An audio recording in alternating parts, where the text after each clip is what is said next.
नमस्कार दोस्तों, मैं नीरज कुमार। देखिए, महत्वपूर्ण करंट अफेयर देखते हैं।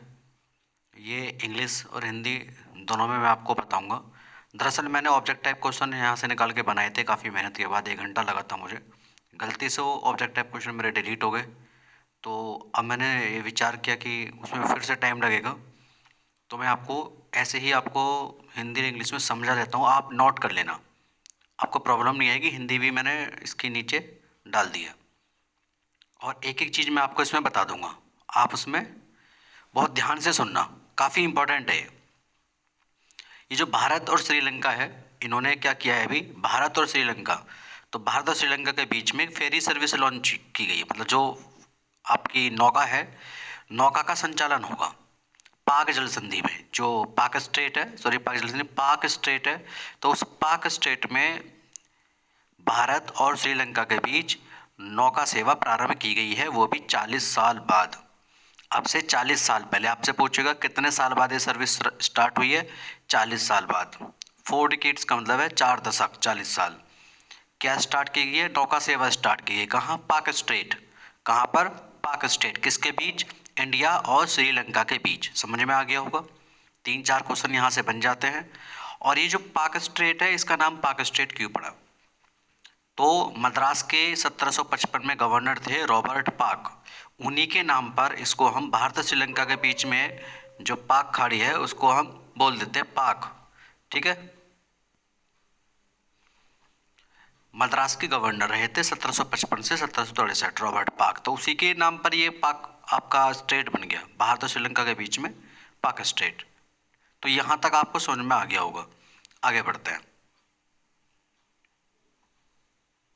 हाँ, एक चाणक्य और कर सकता है, एग्जामिनर आपसे पूछ सकता है कि भाई ये जो नौका सेवा स्टार्ट हुई है भारत और श्रीलंका के बीच में, ठीक है, तो ये भारत में कहाँ से स्टार्ट की गई है? तो आपसे ऑप्शन दे सकता है कि जैसे कि रामेश्वरम से, चेन्नई से। तो ध्यान रखना है, यहाँ से कहीं से स्टार्ट नहीं हुई है। तो इसका जो सही आंसर होगा ना, ये आप याद रखना, ये भारत में तमिलनाडु में एक शहर है आपका नागीपट्टनम, वहाँ से स्टार्ट की जाएगी ये सेवा, नागीपट्टनम से। ठीक है, ये बहुत आपको पॉइंट याद रखना है। कहाँ से स्टार्ट होगा? भारत में नागीपट्टनम से। और श्रीलंका के जाफना जो क्षेत्र है, जाफना द्वीप, तो जो जाफना क्षेत्र है वहाँ ये थोड़ा सा पढ़ने में दिक्कत है, कन केस नथुराई वो क्षेत्र है। कन किन संतुराई वो क्षेत्र है जहाँ पर ये नौका चलेगी, भारत के नागेपट्टनम से। ठीक है, तो ये भी आपको याद रखना है। द हिंदू में ये छपा है आपका 14 अक्टूबर में। अब आगे, हाल ही में भारत और श्रीलंका ने बेहतर कनेक्टिविटी के लिए एक नौका सेवा स्टार्ट की है। मैंने आपको बता दिया, मैंने बताया था ना, हिंदी में मैंने डाल दिया है। नौका सेवा स्टार्ट की है भारत और श्रीलंका ने 40 साल बाद। तो आपको कोई ऐसी प्रॉब्लम नहीं आएगी, भले ही आपको ऑब्जेक्ट टाइप क्वेश्चन ना मिले हो, लेकिन आप पूरे पॉइंट मिल जाएंगे। तमिल राइटर है शिव शंकरी, आपको पता होगा उन्हें सरस्वती सम्मान दिया गया। शिव शंकरी को, तमिल राइटर है, तमिल लेखिका है, तो उन्हें दिया गया है पुरस्कार सरस्वती सम्मान। ठीक है, एक तो ये याद रखना आपको, सरस्वती सम्मान किसको दिया गया है? तमिल लेखिका। भाषा पूछे तो तमिल लेखिका का नाम है शिव शंकरी। सही है, तो ये आपका क्वेश्चन हो जाएगा। ये 2022 का ये पुरस्कार है सरस्वती सम्मान। ये जो सरस्वती सम्मान है, देखो यहाँ पर लिखा हुआ है आपका के बिरला फाउंडेशन के द्वारा दिए जाते हैं।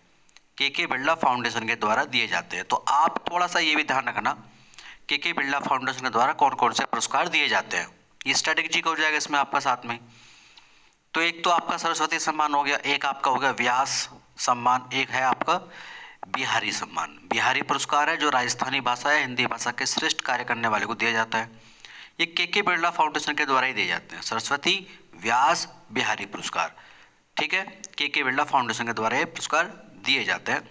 सरस्वती जो ये सम्मान है, इसमें 15 लाख रुपए की राशि मिलती है। कितने रुपए की? 15 लाख की। तो 15 लाख रुपए की राशि इसमें दी जाती है। ये भी आपको याद रखना है। किसके लिए इनको मिला है? पुस्तक कौन सी है?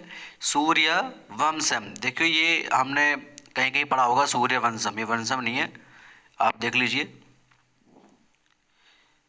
सूर्य वंशम। तो ये याद रखना, इस पुरस्कार के लिए, तमिल भाषा की ये पुस्तक है, इसके लिए ये पुरस्कार इन्हें दिया गया के बिरला फाउंडेशन के द्वारा। सही है, समझ में आ गया होगा। सरस्वती सम्मान किसको दिया गया है? शिवशंकरी को। कौन सी भाषा के लिए? तमिल भाषा के लिए। पुस्तक कौन सी है? सूर्यवंशम पुस्तक है जिसके लिए पुरस्कार मिला है। के बिरला फाउंडेशन ने दिया है। के बिरला फाउंडेशन कितने पुरस्कार देती है? तो आपने पढ़ा व्यास सम्मान, सरस्वती सम्मान और बिहारी पुरस्कार, तो ये पुरस्कार देती है आपके। हाल ही में तमिल लेखिका शिवशंकरी को उनकी जो पुस्तक है सूर्यवंशम के लिए सरस्वती सम्मान 2022 से सम्मानित किया गया है। तो मैंने इसी के साथ इसको लगा दिया। हिंदी में भी थोड़ा टाइम लगता है इन चीज़ों को बनाने में, आप खुद सोचो कितना टाइम लगता होगा। मेरा ऑब्जेक्ट टाइप क्वेश्चन कितनी मेहनत के साथ बनाए थे, बहुत अच्छे से, और वो डिलीट हो गए। मुझे बहुत दुख हो रहा है, बहुत मुझे टेंशन हुई। फिर मैंने इसको हिंदी इंग्लिश करके इसको रेडी किया, इनके साथ जो न्यूज़पेपर है अटैच किया। आगे है आपका president of inter parliamentary union on P20 sidelines. तो अभी क्या हुआ था कि जितने भी सांसद होते हैं, संसदीय व्यवस्था होती है, उनका एक सम्मेलन बुलाया गया था। सम्मेलन कहाँ हुआ था? दिल्ली में हुआ था। वहाँ जाके जगदीप धनखड़ जो उपराष्ट्रपति थे, उन्होंने मुलाकात भी की थी वहाँ अध्यक्षों से। तो उससे संबंधित है, कहाँ हुआ था P20, तो आपको ध्यान रखना है, ये नई दिल्ली में हुआ था। P20 कहाँ हुआ था? ये नई दिल्ली में हुआ था। और इसके अलावा ये क्या है, संसदीय जो अध्यक्ष होते हैं उनका ये एक बहुत बड़ा सम्मेलन है जो होता है, तो नई दिल्ली में हुआ। इसे IPU बोलते हैं, IPU संसदों का अंतर्राष्ट्रीय संगठन। P20 से के इतर है ये थोड़ा सा। तो ये इंटरनेशनल पार्लियामेंट्री ये यूनियन है आपका। तो ये ये एक अंतर्राष्ट्रीय संगठन है, ये ध्यान रखना, अंतर्राष्ट्रीय संगठन है। और इसकी जो स्थापना हुई थी 1889 में हुई थी, याद रखना। 1889 में नेहरू का जन्म भी हुआ था। तो ये इसकी जो स्थापना कब हुई है? IPU की स्थापना 1889 में हुई है, पेरिस में। कहाँ? पेरिस में। उसका काम है लोकतंत्र और विश्व में शांति को बढ़ावा देना, इसका एक काम है। 1889 में इसकी स्थापना हुई पेरिस में, लेकिन इसका मुख्यालय जेनेवा में, याद रखना, वर्तमान में इसका मुख्यालय जेनेवा में है। 1921 में इसका मुख्यालय जेनेवा कर दिया गया था पेरिस के स्थान पर। तो ये आपको याद रखना, सही है। आगे है Egypt is racing to eliminate hepatitis C. देखिए हेपेटाइटिस सी को समाप्त करने की दौड़ में है इजिप्ट, यानी कि इजिप्ट का मतलब हुआ कि मिस्र देश, जो देश है मिस्र, उसको इजिप्ट कहते हैं। वो अब कौन सी दौड़ में है? हेपेटाइटिस सी को समाप्त करने की दौड़ में है। उसने अपनी पॉपुलेशन की अच्छी तरीके से, देखिए, पॉपुलेशन बेस्ड सर्वे कराया, काफ़ी खर्च किया, और हेपेटाइटिस सी को समझने का एक प्रयास किया है। ये वहाँ की जो महामारी है, बीमारी है, आपको पता होगा, ये जो है आपकी बीमारी हेपेटाइटिस सी, ये लीवर को ख़राब करती है।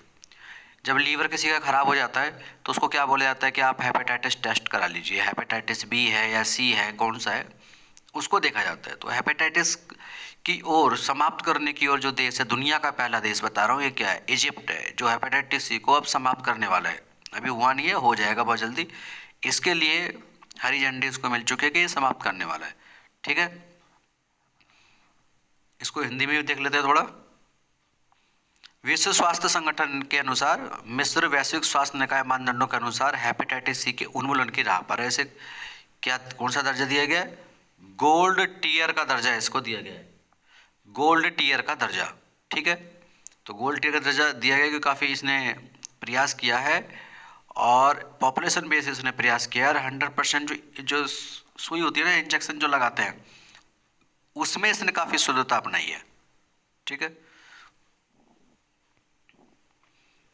हाल ही में इजरायल ने हमास रॉकेट को रोकने के लिए एक रक्षा प्रणाली का अभी प्रयोग किया है, जिसका नाम क्या है? डेविड स्लिंग वायु रक्षा प्रणाली। आपसे पूछ सकता है, बड़ा सिंपल क्वेश्चन आ सकता है, डेविड स्लिंग वायु रक्षा प्रणाली का प्रयोग हाल ही में किसने किया? तो इसका आंसर क्या होगा? इजरायल। किसने किया है? इजरायल ने।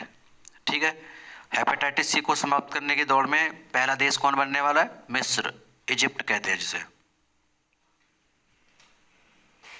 तो आज के लिए यही क्वेश्चन है, ये काफ़ी इंपॉर्टेंट है, इनको थोड़ा सा ध्यान से सुन लेना और आप इनको नोट कर लेना, काफ़ी अच्छे हैं। और ऑब्जेक्ट टाइप क्वेश्चन तो नहीं बन पाए, लेकिन ये आपको मैंने वन लाइनर में ही इनको समझा दिया है। ठीक है, अगर आपको अच्छा लगता है तो आप अपने साथियों को ज़रूर बता दिया करें कि ये चीज़ें काम की हैं। बहुत ही स्टैंडर्ड अच्छा इनका लेवल है, एग्जामिनर की सोच के अनुसार इनका लेवल है। तो आप अच्छे से मेहनत कीजिए, आपके क्वेश्चन ज़रूर फंसेंगे और आप सफल भी होंगे, ऐसा हमारा मानना है। ठीक है, धन्यवाद। मैं नीरज कुमार।